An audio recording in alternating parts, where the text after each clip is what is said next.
নমস্কার বন্ধুরা, আজ ছেলেমেয়ের আবদারে আমি একটু করছি অন্যরকম চিকেন। তো চলো দেখি চিকেনটা আমি কিভাবে করছি।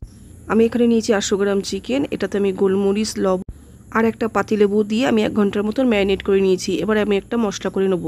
এখানে নিয়েছি 4 টুকরো করে পেঁয়াজ, নিয়েছি আদা রসুন আর একটা গোটা টমেটো, আর নিয়েছি কিছু গোটা মশলা, গোটা জিরে, ধনে, গোটা গরম মশলা, আর নিয়েছি 2টো শুকনো লঙ্কা আর কাজু বাদাম।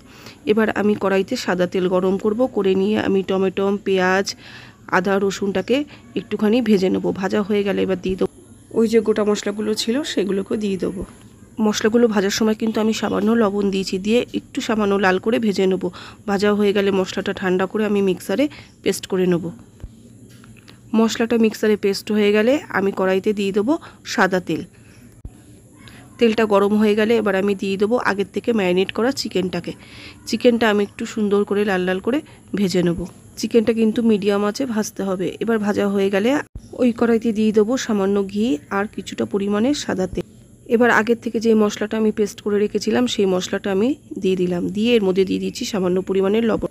লবণটা কিন্তু বুঝে দিতে হবে, কেননা মশলাটা ভাজার সময় কিন্তু তখনও আমি লবণ দিয়ে দিয়েছিলাম।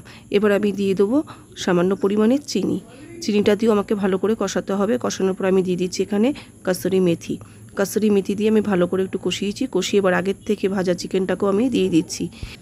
চিকেনটাকে দিয়েও এবার আমি ভালো করে কষাবো মশলাটার সাথে। আর এই চিকেনটা রান্না করার সময় কিন্তু গ্যাসের ফ্লেমটা জোরে করা যাবে না, মিডিয়াম আঁচেই করতে হবে। আর চিকেনটা কষানোর সময় কিন্তু আমি ঢেকে ঢেকে কষাচ্ছি, আর কিছুক্ষণ পরপর কিন্তু নাড়তে হবে, নাহলে চিকেনটা কিন্তু লেগে যাবে। এবার মশলাটার থেকে তেল ছেড়ে আসলে আমরা দিয়ে দেবো সামান্য পরিমাণে গরম জল দিয়েও আমি কিছুক্ষণ মিডিয়াম আঁচে ঢেকে রাখবো। ঢাকার পরে ঢাকনাটা খুলে দিয়ে দিচ্ছি একটা কাঁচা লঙ্কা চেরা, আর দিয়ে দেবো গরম মশলা, আর দিয়ে দেবো উপর থেকে ঘি। তাহলেই রেডি হয়ে গেল আমার নতুনত্ব চিকেন। ঝাল, লবণ, মিষ্টি কিন্তু আপনারা আপনাদের পরিমাণ মতন দেবেন। তাহলে বন্ধুরা, আজকে রান্নাটা কেমন লাগলো অবশ্যই জানাবে। যদি ভালো লাগে তবে লাইক, কমেন্ট এবং শেয়ার করুন। পুরো ফাটাফাটি।